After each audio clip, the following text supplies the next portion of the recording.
Hello YouTuber family, કેમ છો સૌને? ગુડ મોર્નિંગ, જય શ્રી કૃષ્ણ. ધીમી છે પાપા પાપા સવાર માથામાં ચડી જો, માથામાં ચડી જો. હે ધીમી છે, નાસ્તો કર્યો બેટા? નાસ્તો કર્યો? ઓ મા ધનુનો છે પગમાં બહુ વાગી જાય. ઓ મારો દીકરો, બતાવ ક્યાં વાગ્યું? ક્યાં વાગ્યું? ઓ અહીંયા વાગ્યું. બસ મટી જશે, હે ને? મટી જશે ને? મટી જશે. ચલો ભાઈ, આજે તો 8:30 વાગે ઉઠ્યો હતો. બરાબર નાઈગન તૈયાર થઈ ગયું, ટિફિન થઈ ગયું છે મારું રેડી. મસ્ત ભીંડીની સબ્જી બનાવી છે. અને છેલ્લા એકાદ મહિના તમે જોતા હશો સોશિયલ મીડિયામાં ઘણા બધા લોકોના મેરેજના વિડીયો યુટ્યુબ ઇન્સ્ટાગ્રામમાં ખૂબ વાયરલ થયા છે. એમાં પહેલો વિડીયો આવે છે રૂપાલીબેન શાહનો, જે સુરતના છે. એનો બી ઘણા બધા લોકોએ વિડીયો જોયો, બહુ મજા આવી બધાને જોવાની. ખરેખર સારો વિડીયો બનાવ્યો છે. અને પછી એક બીજો વિડીયો કે યુપી બિહારનો કોઈ ભાઈનો છે, આખી લગ્નની સીડીને ઇન્સ્ટાગ્રામમાં ચડાવી છે. આખી લગ્નની સીડી બધા એવા એ કોમેન્ટ કરે. તે જોયો બાબા વિડીયો ઇન્સ્ટાગ્રામ પર? આખો લગ્નનો એપિસોડ બધું ઇન્સ્ટાગ્રામમાં ચડાવ્યું છે. બરાબર. એમાં એ ભાઈને લગભગ 2-3 મિલિયન વ્યૂ થઈ ગયા, ફોલોવર્સ થઈ ગયા. 2-3 મિલિયન ફોલોવર્સ વધી ગયા ભાઈને. પછી અત્યારે આ ટ્રેન્ડિંગમાં છે અનંત અંબાણી અને રાધિકા ના મેરેજ. સરસ મજાના એ લોકો આખા ગામને જમાડ્યું હતું. અને ડાઉન ટુ અર્થ કહેવાય ને એવી રીતે. કોઈ આમ રૂપિયાનું કોઈનું અભિમાન કોઈને દેખાતું નથી. એમાં ખાસ કરીને જે રાધિકાનું જે નેચર છે ખૂબ જ સારું એવું લાગ્યું બધાને. એમાં ઘણા લોકો કોમેન્ટ જોઈ હતી, રિયલીમાં રાધિકાનો નેચર સારો છે. હા તો લે ને, મમ્મા નાવા ગઈ છે બેટા. ઓ બાપા, આના છે ને એકદમ મમ્મા જોડે જવું, ખબર? મમ્મા જોડે જવું એટલે આવડે તમે હોય પેક કરી દીધું છે ને? લવજે ટિફિન પેક કરજે. ચલો ટિફિન પેક થઈ ગઈ એટલે આપણે નીકળીએ. શ્રી કૃષ્ણ. સૌને મારા સવારના રસોડામાં આપનું સ્વાગત છે. આજે ભીંડાની સબ્જી બનાવી, પણ ડુંગળી ટામેટાની ગ્રેવી કરીને અને સબ્જી બનાવી તમારી સાથે રેસીપી શેર કરું. મસાલા ભીંડી બનાવીએ છીએ. આ મેથી છે, મેથી મેં થોડી ક્રશ કરી લીધી છે.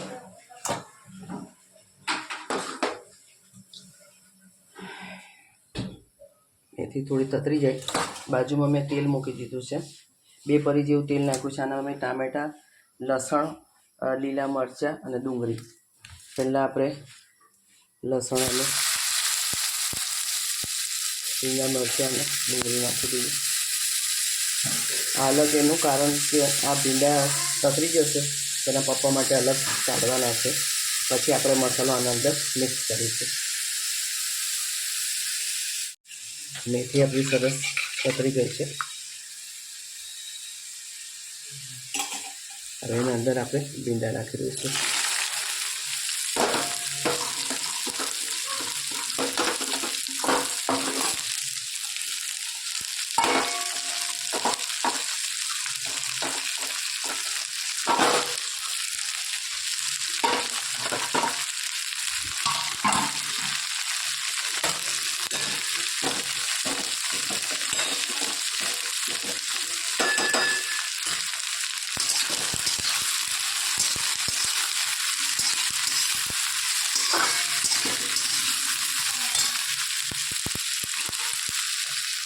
આના અંદર ભીંડા જેટલું મીઠું આપણે અંદર નાખી દઈએ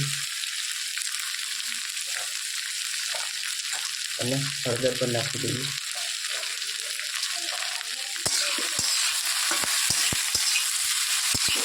એટલે ભીંડામાં સરસ મીઠું ચડી જાય અને ફટાફટ ચડી જાય.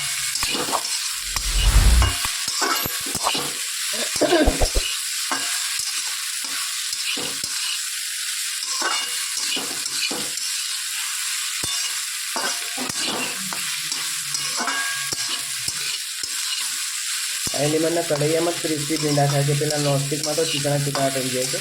એટલે મેં આજે એલિમેન્ટના કઢૈયામાં જ બનાવ્યા. બસ આને ધીમા તાપે સરસ સીજવા દઈએ. બાજુમાં જોઈ લઈએ.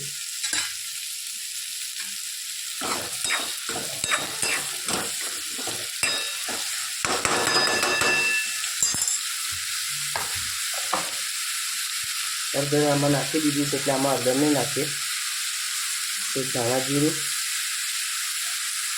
લાલ મરચું,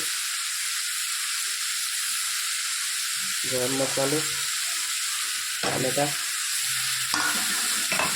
અને આ ગ્રેવી પૂરતું મીઠું નાખીશું આપણે, એટલે ખારું બહુ ના થઈ જાય.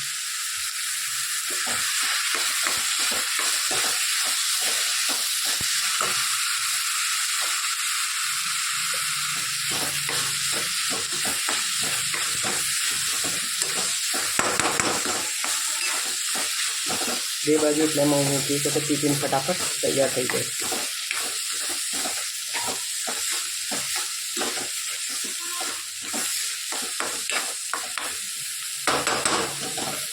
બસ આને ધીમા તાપ આપણે થવા દઈએ. આપણે ભીંડા મસ્ત અડધા પાર બોઇલ થઈ ગયા છે અને એના પપ્પા માટે થોડાક કાઢી લીધા. હવે એમના મસાલો કરી દઈએ. આપણો મસાલો પણ બાજુમાં મૂક્યો તો સરસ શેકાઈ ગયો છે. હવે એના અંદર આમાં નાખી દઈએ.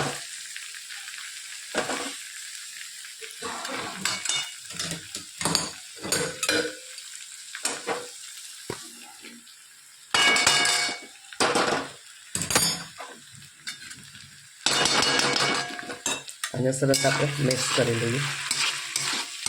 મસાલા ભીંડી આજે આપણે બનાવી છે. થોડી ડુંગળીમાં કચાશ હશે તો ભીંડા સાથે સરસ થઈ જશે. જો ભીંડામાં મેં પહેલાં નાખી દીધું તો ચીકાશ વધારે થઈ જાય, અને આ રીતે બનાવવાથી સરસ છૂટું થાય. હજી મને થોડુંક તેલ ઓછું પડ્યું કારણ કે ભીંડા તેલ વધારે શોષી લે છે, એટલે થોડુંક એકાદ પરી જેવું મેં તેલ નાખીશ.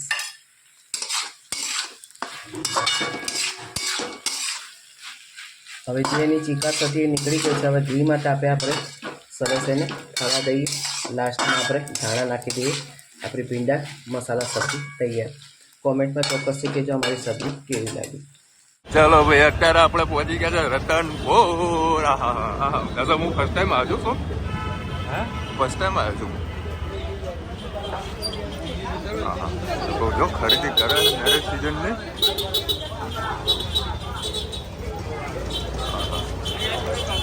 હા, ચણિયા થોડી લેતા જવું ને.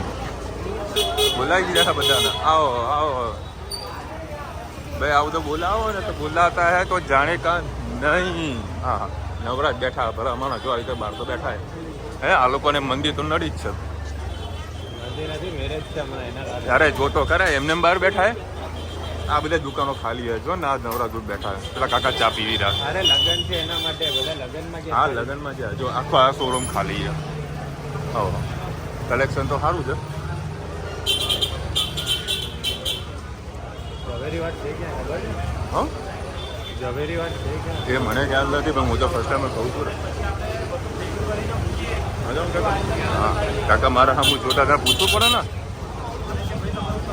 હા,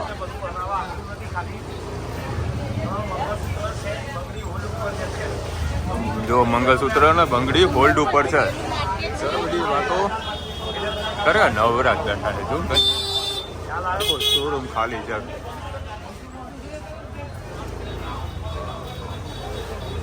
મને છે ને બગાસો ખાતા પતાસો હાથમાં આવ્યું. એકચ્યુઅલમાં હું થોડો ઊંધા રસ્તે વળી ગયો હતો અને આ ખરખડિયા વાળો મને છે ને મગજમાં ઘૂસેલું હતું. એક વખત કંઈ ભાવેશ નાસ્તો લાવ્યો હતો એટલે મેં પૂછ્યું બધું આ શું છે. આ બટાકાની સોરી કેળાની ચિપ્સ એનો પર સરસ મજાનો મસાલો લગાવ્યો છે. 400 રૂપિયા કિલો છે ને? 400 રૂપિયા કિલો. હવે એવી ગલીમાં ઘૂસેલું છે. જુઓ ખાલી એ મારે પેમેન્ટનું કલેક્શન કરવાનું હતું એટલે આવ્યો હતો. અને અહીંયા રોડ બની રહ્યો છે એટલે પાછું જવું પડે. અને નાસ્તાની દુકાન દેખાણી એટલે પેક કરી લઈએ. એના સિવાય બીજું શું છે લઈ જવા માટે? કોઈ અમારા ફેમસ છે, ભાખરવડી ફેમસ છે અમારી. અચ્છા, એક આઈટમ અલગ ગાડી છે. અરે મારે એવું મોડું થાય, મારા જો પરચેસ કરવા જવું ભાઈ. મારે મને એવું જવા દે પછી જવાશે ને જે રસ્તે આ એ રસ્તે જવા દે ને. એક કામ કરીને એ રોંગ સાઈડે પાછું તારું વન વેનું બહુ ધ્યાન રાખવું પડે અહીંયા આગળ. મને વન વેમાં બેહાડ્યો તો અડધી કલાક. એ તો રહેવાનું ભાઈ. એકચ્યુઅલી મારા જોડે થોડો સ્કેમ થઈ ગયો મને લાગી ગયો. આ હિંમતલાલનો જે આ બોર્ડ તમને દેખાય ને બરાબર. જેવો જસ્ટ લઈને બહાર નીકળ્યો ને એવું પાછું મને આવું સેમ ટુ સેમ બોર્ડ જોવા મળ્યું. એટલે ઓરિજિનલ કોણ હતું, ડુપ્લિકેટ કોણ છે મને ખબર નહીં, પણ વસ્તુ બધી ચાખીને સારી લાગે એટલે પેક કરાવી દીધી છે. કંઈ નહીં, એકવાર ટેસ્ટ તો કરીએ. પણ કોઈ વસ્તુ કોઈ બ્રાન્ડ કોઈ પર્ટિક્યુલર આઈટમ કહીએ ને ફેમસ થઈ જાય ને તેના ડુપ્લિકેટ બહુ બધા નીકળતા હોય છે. અત્યારે અમે પહોંચી ગયા છીએ આ કયું, હા પેલા બુક મળે છે આપણે ગાંધી ચોક, ગાંધી રોડ તો બુક બતાવું તમને. હા ચોપડીઓ લેવાની છે, બાલ મંદિરમાં એડમિશન લેવાનું તો સોમ. હા અહીંયા બધી સેકન્ડ હેન્ડ બુક બધી મળી જશે. હજી એથી લઈ લે આવી જશે. અમે એક ગલી ખાલી ભૂલી ગયા છીએ, એમાં હવે આટલો મોટો રાઉન્ડ થયો છે. મેં એને કીધું આપણે ચાલતા જઈએ. શું થયું? અરે પેટ્રોલ પાછો પ્રોબ્લેમ. કીધું આપણે ચાલતા જતા રહીએ કે ના આપણે ગાડી લઈને જઈએ. ગાડી એટલે આ ટુ વ્હીલર, આ જો દેખાય ને તમને, એના અમુક લોકો અહીંયા છે ને ગાડી કે એટલે બહુ સાચવવું પાછું. એટલે આ ગાડી લઈને આવ્યા છીએ અમે. ચાલતા ગયા તો ફટાફટ કામ પૂરું થઈ ગયું તમારું. બીજી કંઈક નાસ્તાની ગલી આવી છે, મામા મળી રહ્યા છો. હા નાસ્તો કરાવજો. અરે શું ખાવું છે તારે? બોલ ને ભાઈ, બોલ. હા ઓલરેડી હું એટલે આવી ગયો છું. જો ભાઈ અત્યારે અમે ઝવેરીવાડના ફરસાણવાળાને ત્યાં આગળ ઊભા છીએ અને ભાઈ એને નાસ્તો કરવો હતો એટલે લીલી કચોરી મંગાવી છે. લીલી કચોરી કઈ કહેવાય? હા લીલી કચોરી. મેં એક જ પ્લેટ મંગાવો, 35 રૂપિયાની પ્લેટ આવે, 4 નંગ આવે છે. અને પકડજે. મને છે ને અહીંયા આગળ એક વસ્તુ આખી અલગ લાગી. આ છે ભાખરવડી. મેં તો ફર્સ્ટ ટાઈમ જોઈ આવી અને ફરસીપુરી મેં ટેસ્ટ કરી કે સુપર બધી. આ બંને 100 પાર્સલ કરતો વાય કરી દઈએ. અને આજે મેં વસ્તુ લીધી ને હિંમતલાલ વાળાને ત્યાં આગળ, હું ખરેખર ખેતરાઈ ગયો. કારણ કે એની સામે જે મેં કીધું ને એ ઓરિજિનલ હતો, જેના જો લીધું મેં ડુપ્લિકેટ. કાંઈ વાંધો નહીં, થઈ જાય તો થઈ જાય. અને આ વસ્તુ તો કોમન છે, બધી જગ્યાએ મળશે. હમણાં ત્યાં મળે છે. હમણાં બી ભાવ સેમ છે, 400 રૂપિયાની કિલો. અને 100 રૂપિયાના 100 ગ્રામના છે. આ સોરી 250ના 100 રૂપિયા છે. કશો વાંધો લઈ દે તો લીધી, એને ટેસ્ટ કરી દીધી. હા તો ખાવાનું ચાલુ કરે. હા હું લઉં. આ ટેસ્ટ કરીએ ને સારી લાગે તો બીજી મંગાવીશું 35 રૂપિયાની પ્લેટ. સર પાર્સલ કરો ને પેક કરો. હા ભાઈ આ ક્રીમ રોલની વેરાયટી જ હોય યાર. આ બધા 30 વાળા. અચ્છા સારું એક જ કરો ને. ઊભી રહેતી અડવાન ના હોય. જય શ્રી કૃષ્ણ સૌને મારા સાંજના રસોડામાં આપનું સ્વાગત છે. 6 વાગ્યા છે. હલકી ફુલકી ભૂખ લાગી હોય તો આપણે ઇન્સ્ટન્ટ શું બનાવી શકીએ તમારી સાથે રેસીપી શેર કરો. બાજરીનો લોટ લીધો છે, એના અંદર લીલા મરચાં, તમે લસણ ખાતા તો લસણ, મેથીની ભાજી, એના અંદર થોડી બાજરી લોટ કરતાં વધારે નાખવાની. એના અંદર આપણે મસાલા કરી દઈએ. ધાણા જીરું, હિંગ, 2 લીલા મરચાં હતા, 1 ચમચી લાલ મરચું, સેવ, હળદર. હા તારી મેગી બની રહી છે. હા સ્વાદ અનુસાર મીઠું.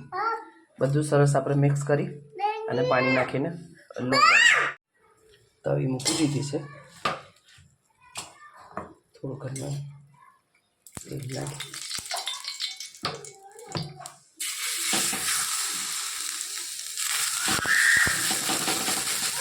આ 1 કિલો બાજરીના લોટમાં જ કર્યા છે.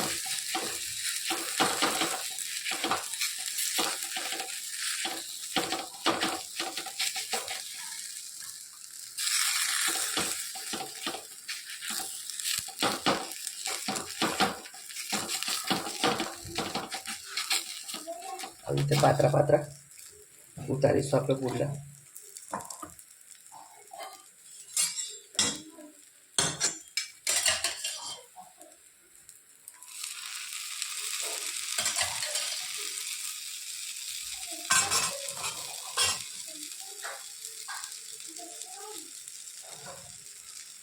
આ રીતે બધા પુડલા આપણે ઉતારી લઈશું. અમારા પુડલા કેવા લાગે કોમેન્ટમાં ચોક્કસ કહેજો. અચાનક કોઈ મહેમાન આવી ગયો હોય તો પણ તમે આવા ઇન્સ્ટન્ટ બાજરી લોટના પુડલા બનાવી શકો છો. ચા સાથે કોઈકને નાસ્તામાં આપી શકાય. સાંજના ભોજનમાં પણ આ તમે હલકું ફૂલકું લઈ શકો છો. ચલો ભાઈ 9:09 વાગ્યા. અરે રામ પેલી કચોરી મેં ખાધી હતી, ખરેખર સારી હતી.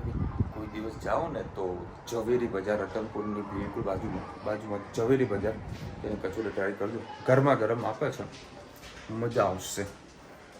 રુચિતા અને ધનવી બેનના ચાલતા ચાલતા આટો મારવા ગયા છે. ઓય રામ, બધા જમી લીધું? એ આપણે વળી લેટ થાય છે. શું ગરમ બનાવીશ? આ તો ગરમ કર જો યાર, મસ્ત સબ્જી બનાવ્યા તો ગરમા ગરમ જ ખાવાની મજા આવે. એ ટમાટર કંઈક લાવ્યો ને એ લે, હવે કંઈક કોઈ કંઈક પનીરની સબ્જી હું લાવું બેટા? અડધા પનીર સબ્જી લવાય? મેં કીધું હું મસ્ત વસ્તુ લાવ્યો. મુજબ પેલી તમને લાસ્ટમાં જે વસ્તુ બતાવી ને, ક્રીમવાળી વસ્તુ, બરાબર, રુચિના વધારે ભાવ હતો એટલે એ હું એક જ લાવ્યો છું. કારણ કે પછી અત્યારે બધા તકલીફવાળું કામકાજ છે અને મેં ભાઈને પૂછ્યું હતું, કારણ મને થોડું લેટ થતું હતું, તો ભાઈને પૂછ્યું હતું, મેં કીધું વસ્તુ ક્રીમ ચોટશે નહીં ને? તો ભાઈએ ના પાડી કે કશું નહીં થાય, 40 રૂપિયા ભાવ ટ્રાય કરવા દો, જોઈએ હવે ચેક કરીએ છીએ, ખાઈએ એટલે ખબર પડે કે વસ્તુ ત્યાં ખાવા જેવી છે કે નહીં. ધનવી ઉપરથી ફોન કરીને ધનવી એકને બોલાવે, ભાઈ ઉપર આવ, જાઓ ઉપર હેડો. અને એટલે મારા ડબ્બા મૂક્યું એટલે ભાઈ ખડખડિયા હારા છે ભાઈ. મારા મનમાં આજે મારું મોહ થઈ જશે, પણ ખરેખર સારા છે. પેલી ભાખરવડી ખા મસ્ત છે, એકદમ યુનિક છે ભાખરવડી. જબરદસ્ત આવી કદી ભાખરવડી તમે આવનો શેપ નહીં જોયો. મેં તમને આજે વિડીયો બતાવ્યું ને, જોરદાર હતી. અને મેં ટેસ્ટ પણ કરી ત્યાં આગળ, સારી હતી વસ્તુ. હિસાબે પાતરવેલના પણ કહેવાય એવું છે. પત્તરવેલ, ઓકે. હા, એના સિવાય બીજું પત્તરવેલ તો અમે અહીંયા ખાસ એવું વર્ડનો ઉપયોગ નથી કરતા, પરંતુ જેનો ઉપયોગ કરીએ છીએ ને વાટા, બરાબર. અમારા ઘરમાં એ શબ્દો વાટાનો ઉપયોગ નથી થતો, પણ અમારા અહીંયા આગળ લોકલની અંદર લોકો વાટા બોલતા હોય છે. જે કાચા મળતા હોય એને વાટા કે. કાચા નહીં, બાફેલા. હા, બાફેલા એને કાચા જ વઘારેલા વગરના કાચા પીએ એ જ સમજો, બરાબર. એને વાટા કે. અને એના પછી કટિંગ કરીને તેલ શું શું આવે અંદર, હિંગ, રાઈ, તલ અને થોડા સે ધાણા નાખીને વઘાર કરી નાખો તો બની જાય પાતરા, બરાબર. ને અથાણાનો જો રસ વધારે પડ્યો હોય અને થોડું એની અંદર નાખવાની ખાંડ અને પાણી નાખવાનું અને બરોબર ઉકાળવાનું, એની અંદર નાખી દેવાનું, બધું મિક્સ કરી દેવાનું, એના થઈ જાય રસ પાતળા. આ રેસીપી તમને કેવી લાગી કોમેન્ટમાં કહેજો. મારી નહીં, મારી કોઈ રેસીપી નહીં. વિશાલભાઈ 1-3 મેરેજ એનિવર્સરી છે. Wish you many happy marriage anniversary. મયુરભાઈ રિયલી એમ સો સોરી, તમારી મતલબ મેસેજ આવેલો હતો, બરાબર, પણ મારું ધ્યાન થોડુંક અલગ જગ્યા ઉપર હતું, થોડું કામમાં વ્યસ્ત હતો, એટલે તમને પહેલી તારીખે મયુરભાઈનો છે. Happy birthday Mayurbhai. Wish you many happy return of the day. અમારે ટ્યુશન ક્લાસનો વેરો ભરવાનો હોય છે. પછી વિશાલભાઈ એમાં એવું જ હોય છે કે ભાડુઆત હોય એમના નામે જ મ્યુનિસિપલ કોર્પોરેશન ટેક્સ ભરવાનું હોય. વડોદરામાં પણ આવું જ છે. એવું હોય છે કે જે ભાડુઆત હોય એમના નામે જ, એવું નથી. બે રીતના ટેક્સ હોય છે નગરપાલિકાની અંદર. એક આવે છે પ્રોપર્ટી ટેક્સ, જેના નામની પ્રોપર્ટી હોય એ વ્યક્તિના નામનું બિલ આવે, બરાબર. પછી બીજું જે ટેક્સ આવે છે એ વ્યવસાય વેરો હોય છે. જે તે ફર્મ હોય, માનો કે કોઈ શોપ છે એને બધું દુકાન ભાડા કરવાનું હોય, ભાડા કરાવીને પછી એમ પર ગુમાદારનું લાઇસન્સ માંગવાનું હોય, બરાબર. એના ઉપરથી દર વર્ષે ટેક્સ આવે કે તમારું ધંધાનું ટર્નઓવર કેટલું છે, તમારા ત્યાં આગળ સ્ટાફ કેટલા કામ કરે છે, એ પ્રમાણે એનો વ્યવસાય વેરો આવતો હોય છે, જે દુકાન ચલાવતો એના ઉપર આવે. પરંતુ જેની પ્રોપર્ટી હોય ને, બરાબર, એ તો પ્રોપર્ટી ટેક્સ તો બાપુ તમારા બાપાની છે, તમારે ભરવાનો, અમારા બાપાની થોડી છે. હું એવું જ કહું છું. તો આ બધા ઠોકી દે કે તમારે જ ભરવાનું. અને ઓવરઓલ અમદાવાદમાં વધારે છે, તમારા મહેસાણા બાજુ નથી. આપણે 4 દુકાન છે અહીંયા આગળ, ત્યાં આપણે ક્યાં કોઈને બધું નાખી નહીં નાખ્યું. પાતરાના વાટા કહેવાય. Thank you. હું મુંબઈથી પ્રજ્ઞાબેન. આજે 1 માર્ચના દિવસે મારા ધોઈત્રા માહિરનો જન્મદિવસ છે. 6 વર્ષ પૂરા થયા છે. Mahir, wish you many happy return of the day. Happy birthday માહિર.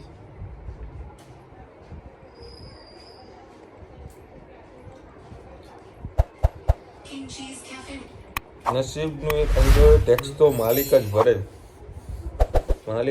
પણ અમદાવાદમાં નથી સમજાવી શકતા. એ તો એક જ કહી દે, કાંઈ વાંધો નહીં, કાલથી ખાલી કરી નાખજો, કોઈ બીજો ભાડવા આવશે. વિશાલભાઈ પાત્રના વાતા પણ કહેવાય. ઓકે યુ સે પત્તરવેલીના વાટા કેવા વિશાલભાઈ. જડેભાઈ થેન્ક યુ સો મચ. જય શ્રી કૃષ્ણ ભાઈ. પાત્રા અને પત્તરવેલે પણ કહેવાય છે. વિડીયોમાં રુચિતા ભાભી પણ શૂટિંગ રાખો. અરે ભાઈ હું આવું છું, જો સવારે હતું તો રુચિતા નાવા જાય ઉપર તૈયાર બધું કામ કરતું હોય. હું અત્યારે 9 વાગે ધનવીને હેતને લઈને ધનવીને અને 2 જણા આટો મારવા ગયા. હવે અત્યારે એન્ડ કરો તો ભાવેશનો ભાઈબંધ આવ્યો તો પેડા લઈને તમે એનો ચર્ચા કરતા તારે 10:15 વાગી ગયા હતા. ધનવી લઈને ઉપર ઉગી છે ત્યારે વિડીયો શૂટ કરીને શું કરીએ. વિશાલભાઈ તમે જે પૂછ્યું પાત્રના વાટા કહેવાય. Amol Patel. Amolbhai thank you so much comment કરવા માટે. હા 30 ફેબ્રુઆરી મેં તમારા ઘરે આવું છું વિશાલ ફ્રોમ મધુબેન. કશો વાંધો નહીં. 30 તારીખે આપણા મોગેરા મહેમાન આવી રહ્યા છે તો એમની તૈયારી પહેલાં તમે કીધું હોય તો તમારા માટે કેટલું સરસ મજાનું બનાવત. એમ 30 તારીખે? હા 30 તારીખ આવવાના હતા. આવવાના હવે પતી ગયું ને. આજે 1 તારીખ થઈ ને. તમે આવ્યા હોત ને તો તમને છે ને શરૂઆતમાં આવો ને નાસ્તામાં બરાબર, એટલે પહેલાં તો પાત્રા તમને ખવડાવ, વાટા ખવડાવત કાચા બરાબર, એના પછી તમને પાત્રા ખવડાવત બરાબર ફ્રાય કરીને, પછી ખવડાવત રસ પાત્રા બરાબર, પછી રસ પાત્રા અને વાટાનું મિક્સ કરીને તમને એનું સબ્જી ખવડાવત બરાબર. શું તું મસ્ત કાઢી રહ્યો છે પણ એમને એ મજાક કરે યાર. 30 તારીખ મને કન્ફ્યુઝન કરી નાખતો. આપણે મહેમાન ગતિ તો આપવાની કે નહીં યાર? હે 29 જ હતો. હા તે આપણે મોએ કરાવો તો આપણે મોએ નહીં કરાવવાનું. મેં કીધું આ શું બોલી રહ્યો છે. મારું યાર જો મારી મજાક મસ્તી છે ને ભાઈ આવી જ હોય છે બરાબર. જે અમુક લોકો સહન કરી શકો, મારી આદત છે ઓલવેઝ હેપી રહેવાનું, એ લોકોને હેપી રાખવાનું, મજાક મસ્તી ઓલવેઝ કરતું રહેવાનું. બાકી સમજાય ને વંદન, બાકી બધાને અભિનંદન. બસ આટલું હતું. તમે આવજો 30 ફેબ્રુઆરીએ, હું સ્વાગત કરીશ તમારું. ચલો મળીશું નવા વિડીયો સાથે, નવા મોજ મસ્તીની સાથે. ત્યાં સુધી અમને પૂરો જય હિન્દ, ભારત માતા કી જય. અને વિડીયો ગમે તો ફટાફટ લાઈક કરો, શેર કરો, સબસ્ક્રાઈબ કરો, ભૂલતા નહીં. રાધે રાધે.